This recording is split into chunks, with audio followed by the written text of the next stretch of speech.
All right, so on the last part one, some of you said you couldn't see the screen. So here's the screen for number two. Hopefully you can see the whole thing. I'll leave it here for a second so you can see what the solutions should be. I said them, but some of you wanted to be able to see what they were.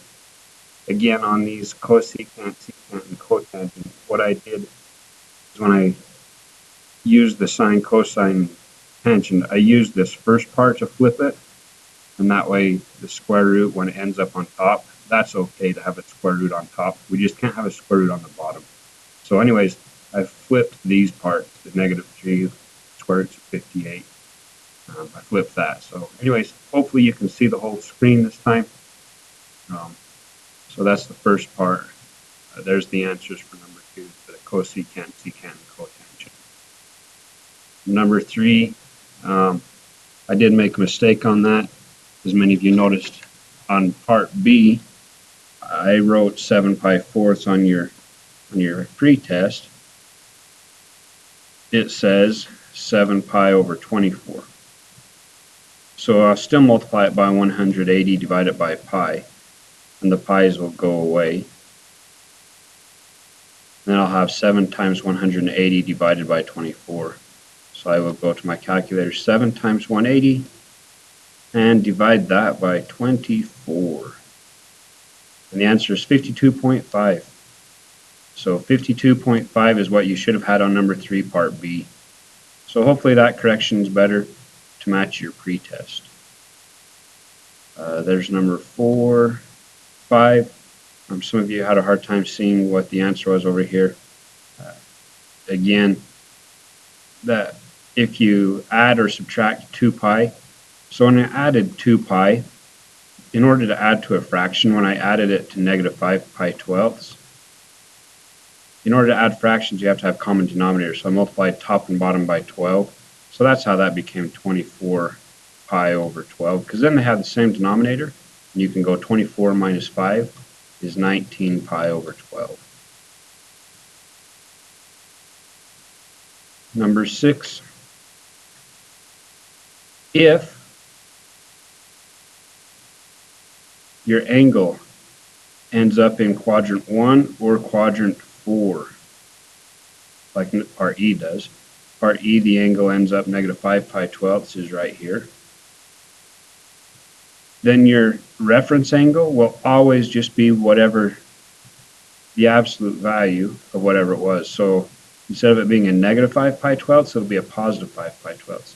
So the reference angle for both of these is exactly the same, meaning that if I draw a triangle, the angle inside this angle is the same size as this angle on the inside. Our legs are different, like this would be a negative x value and a negative y value. This is a positive x value and this is a negative y value. But the angle on the inside is the same size. So anyways, that's the reference angle. Number 7, there's the answer for, well, that's not the answer, but that's the sign. And then what you do is you flip that sign upside down. The square roots, negative square roots of 3 over 2, you flip that upside down, and then get rid of the square root of 3 on the bottom by multiplying by a square root of 3. And so then that's your answer for part E. 7, 8, 9. On your test, I wrote 1 second.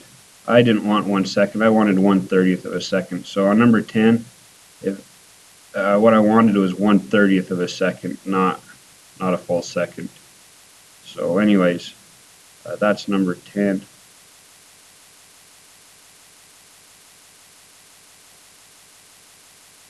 All right, we did 14, 15, and we got to 16, and then I stopped.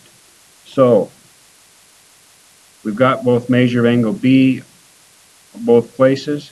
So now what we're going to do is figure out measure of angle C. So to do that, I'm going to go 180 minus 75 minus 42 for this left side. For the right side, I'll go 180 minus 105 minus 42.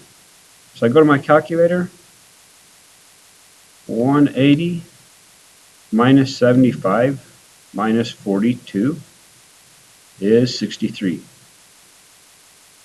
So angle C is 63, or, now I'm going to do this one, 180 minus 105 minus 42. So 180 minus 105 minus 42 is 33.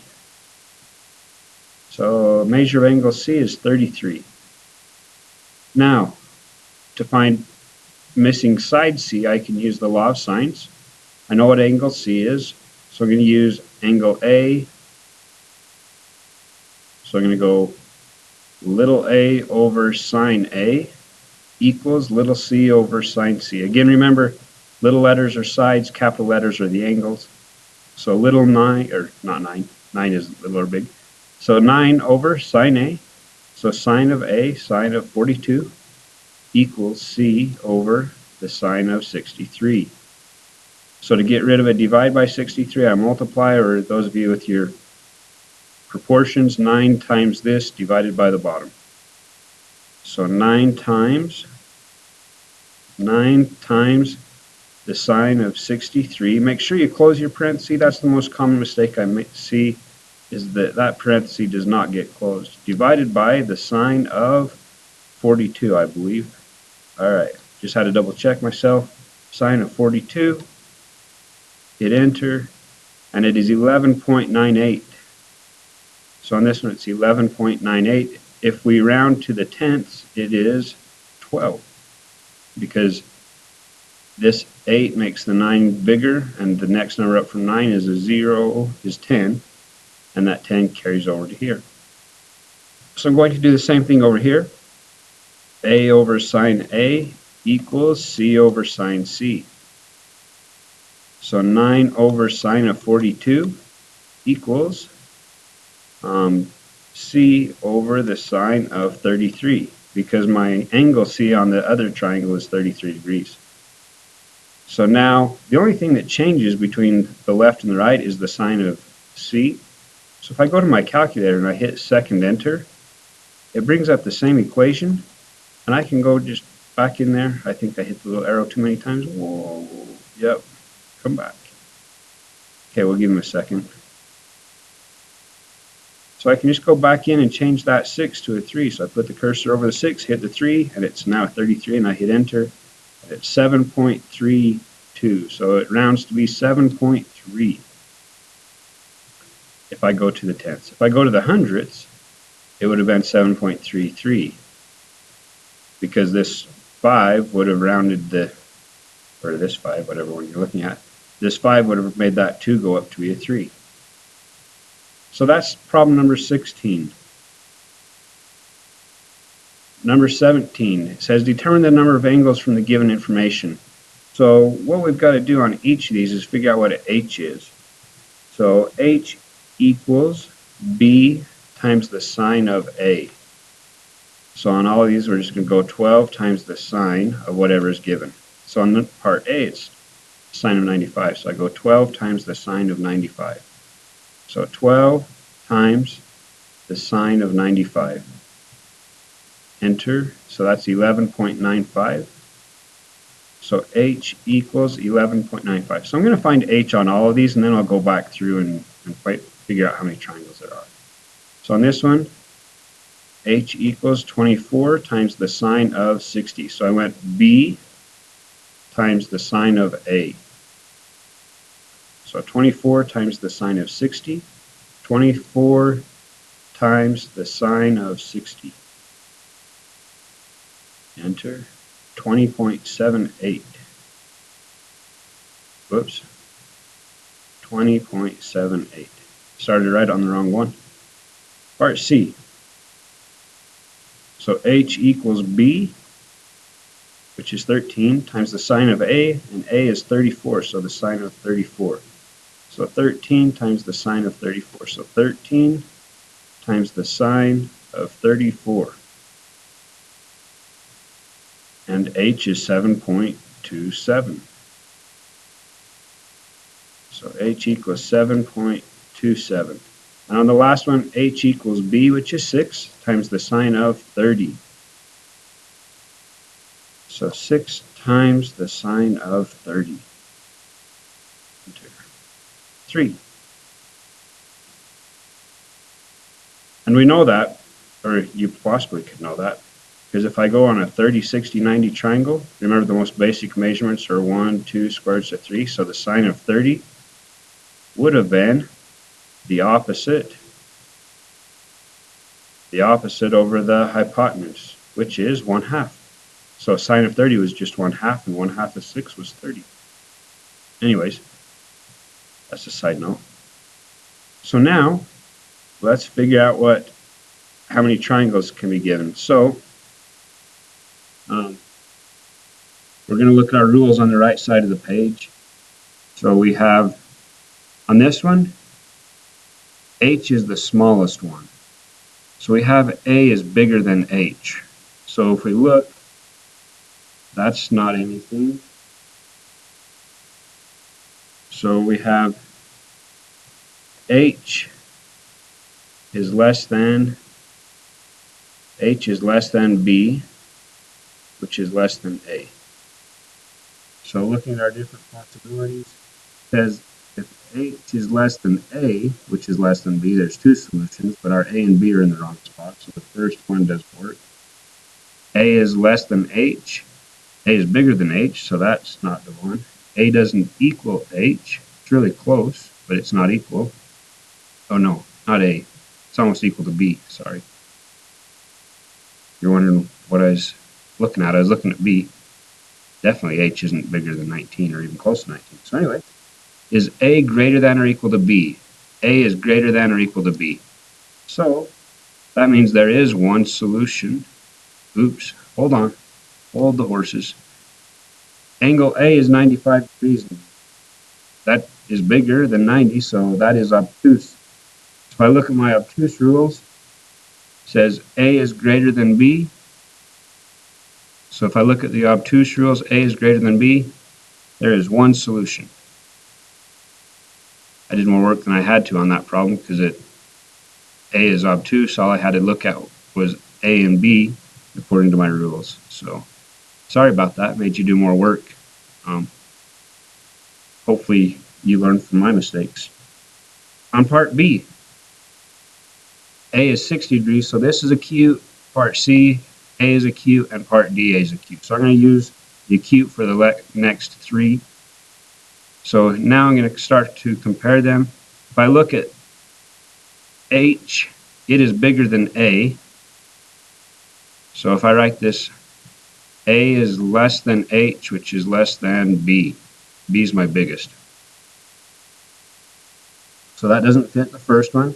It fits the second one. A is less than H. No solution. Part C. H is 7.27. So H is my smallest. So that's 7.27. And A, whoops, let's put that down there.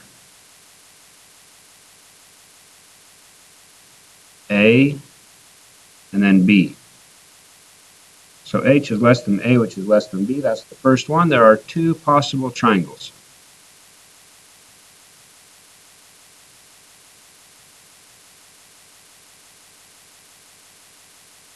The way those two possible triangles look, you have a 34-degree angle, and A is 8. Okay, so A's over here. B is 13, so B could be, so B is a fixed thing. But 8 could go here, or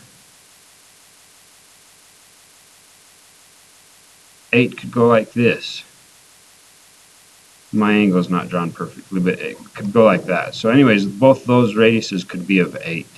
So that's how it works. We don't know which one it is. It could have been the blue one or the red triangle.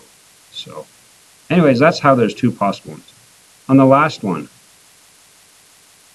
H is not 30, it's 3.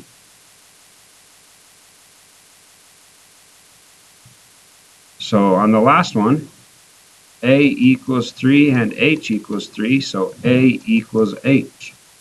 when that's the case, it says one solution. All right. So that was 17. And now we need to do the rest of them. All right, number 18. So here we go. I wrote my f of theta backwards. Didn't mean to. I just put the 18 where that should have gone. I should have fixed it. The amplitude is always the number in front. So the amplitude's 4. So that means I'm going to go up 4 and down 4. So I probably didn't put enough little lines on my graph. So there's some more lines. The period is always 2 pi or 360 degrees, whatever one you're more comfortable working with. So 2 pi or 360 degrees. We'll do both, radians and degrees, divided by b. So period is always 2 pi divided by b, and b is the number in front of the angle. So that's the b. So 2 pi divided by 2. So that is either pi or 180 degrees. So the intervals, we always take the period and divide it by 4. So I'm going to go pi divided by 4 is pi fourths, or 180 divided by 4. So 180 divided by 4 is 45. 180 divided by 4 is 45.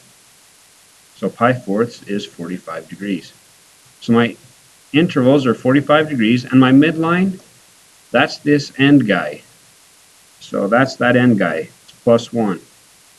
Now, since it's a sine wave, so if I were to just kind of put a midline here, you don't need to draw that. If I put my midline on here, I know that I'm going to go above and below that midline the whole way. Since it's a sine wave, it's going to start on the midline. So at 0 degrees, it's going to start at the midline. Since it's a positive 4, my next one is going to go up 4. 1, 2, 3, 4. My next one will come down back to the midline. My next one will go below the midline. 1, 2, 3, 4, but it's on the next point. Now I'll come back up to my midline, above my midline, back to my midline, below the midline, and so forth. Now these little intervals right here, that's why we did this part. We're counting by pi fourths or 45 degrees. So that's pi fourths. This would be 2 pi fourths. So 2 pi fourths, which is the same as pi halves, or 90 degrees. All right, so continue adding by pi fourths. The next one would be 3 pi fourths. The next one after that would be 4 pi fourths, 5 pi fourths, and so forth.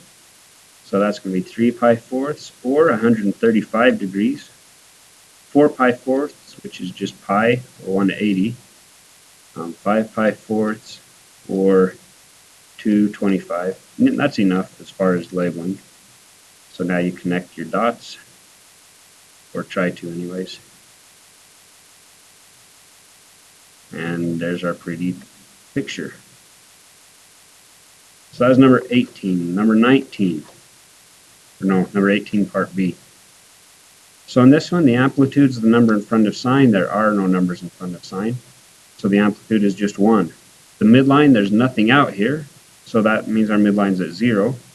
Our intervals, let's do the period first, which is always 2 pi divided by b. Even though there's nothing written in front of here, that's an understood 1.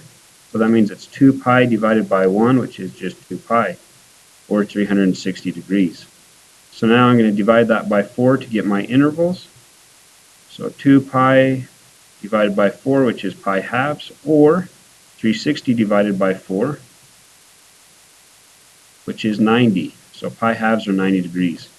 So this is pi halves, or 90, pi, or 180, 3 pi halves, or 270, 2 pi, or 360.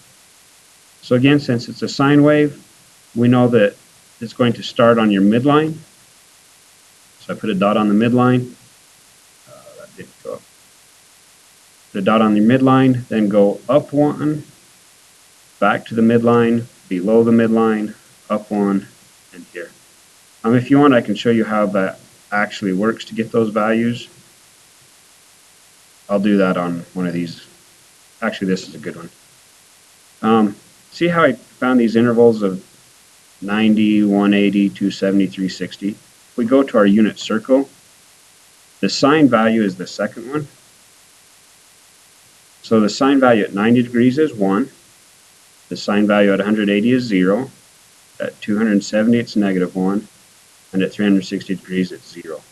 So if I look back at our picture, see how the sine value at 0 was 0. At 90, it was 1. At 180, it's 0. And then at 270, it was negative 1. So that's where I get those points, from the unit circle. All right, tangent. Remember, if I look at my unit circle, tangent is y over x. So if I look at this first one at 0 degrees, tangent is 0 over 1, which is 0. So that's at 0 degrees. If I go tangent of 90 degrees, that is 1 over 0, which is undefined. Tangent of 180 is negative 1, or 0, y over x, so the y over the x, which is 0. Tangent of 270 is y over x, so that's negative 1 over 0, which is undefined. So notice that like at 90 and 270, it's undefined. So if I go back to here, at 90 degrees, which is pi halves, sorry, I left all those. So at 90 degrees, 180, 270, 360.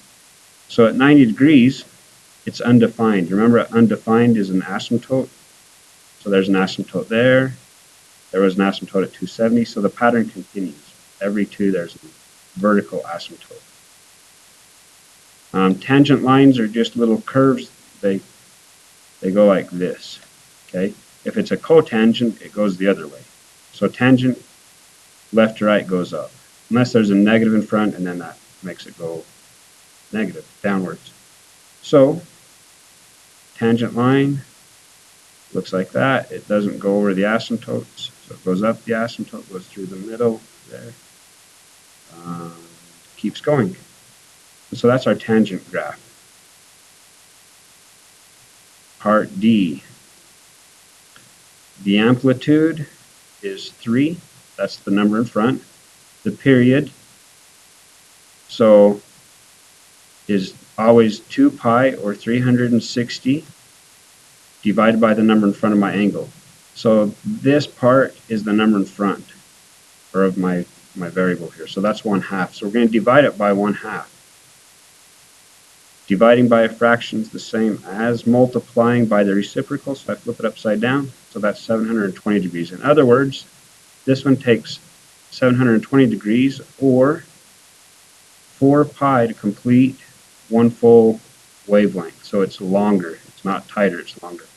The intervals, we take the period and divide it by 4. So if I take 4 pi and divide it by 4, that's just pi. If I take 720 and divide it by 4, that's 180. 720 divided by 4 is 180. And our midline is at negative 1. Alright, so let's draw this. So our midline's at negative 1. That's right here. We're going to go above and below it 3 times. 1, 2, 3. 1, 2, 3.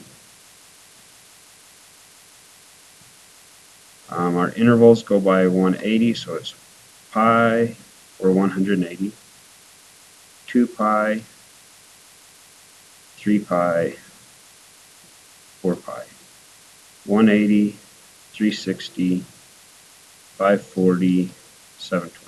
So that's counting by 180s. Now, this little 45 means we've messed everything up from the original. Okay, what it means is we've shifted everything to the left. Remember, inside of here moves things left or right, opposite of the sign. So this moves everything left 45 degrees. So it's like we subtract 45 degrees from all of these is where our points actually will end up. Now, sine again starts on the midline, but I'm going to move everything 45 degrees this way. So 45 degrees is pi fourths. So I'm going to move all these 45 degrees this way. So this is 3 pi fourths, or 135. This is going to be 7 pi fourths. This is going to be 315. So see what it does is it shifts everything to the left by 45 degrees. So again, since it's a sine, we start at our midline, and then we go up. Whoops, that's not my midline, that's the 0. So I start at the midline, then I go up 3, back to my midline, then I go down 3, back to my midline, and I go up 3, back to my midline.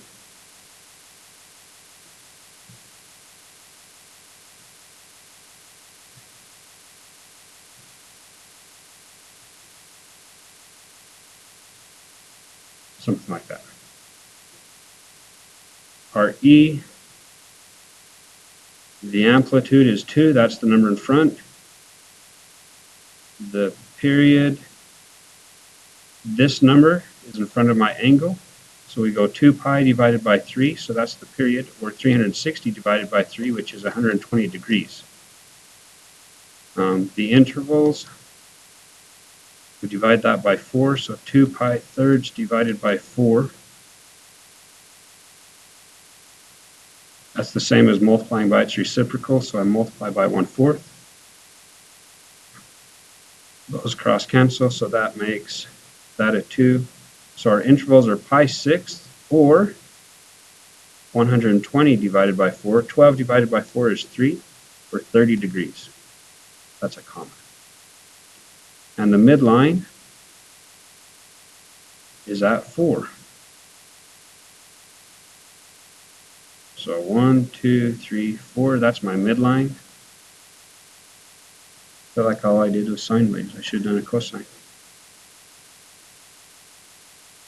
1, 2, 3, 4. So above and below our midline by 4. Our intervals normally would be every pi 6, I go pi 6 or 30, and then I'd add another one, that would be 2 pi 6 or 60, 3 pi 6 or 90. But see this pi halves in here? That moves everything to the left pi halves. In other words, we start 90 degrees to the left. Okay, so we start over here at negative 90 or negative pi halves, and then I'm going to go 30 degrees from that. So negative 60, negative 30. So it just moved everything to the left from my starting point. Instead of starting right here on 0, we shifted everything to the left 90 degrees or pi halves. So now let's go ahead and plot that. So my first one, it's a sine wave. The first one starts on the midline. The next one goes up 4. The next one comes down 4. The next one goes 4 below the midline. The next one back to the midline. So these, that'd be a negative 3 pi 6. So this would be 2 pi 6, which is pi thirds. This would be negative pi 6, 0, positive pi 6. So that's the wave. And one more part. Whoa. So the midline's at negative 1. Amplitude equals 1/2. The period is 2 pi divided by b, and b is the number in front of the angle, so 2 pi divided by 1/4, that's the same as multiplying by 4. So that is 8, or 360 divided by 1/4, which is 360. 8 pi. So 360 times 4 is 1,080. No, 1440. 1440. So, and then our intervals, we always take the period and divide it by 4, so the intervals are going to be 2 pi, or 1440 divided by 4 is going to be 360. So this one's really slow. takes a full 360 degrees before it even goes up or down above the midline. So we start at -1, and then we're going to go half above and half below my midline. So there's my midline. Now, this pi-fourths, it shifts everything to the left by pi-fourths, or 45 degrees. So this is going to be -45 degrees is our first starting point. This would be 45 degrees less than 360, which would be 315. That's 720, 1080. So it's 45 degrees less than 720 is 675. 45 less than 1080 is 1035. So everything gets shifted to the left because of this pi-fourths. So since it's a cosine wave and it's positive, we start above our midline. So we start above at a half, then we go to our midline, then we go below our midline by a half, and back to our midline, and above our midline. So it's a very flat wave.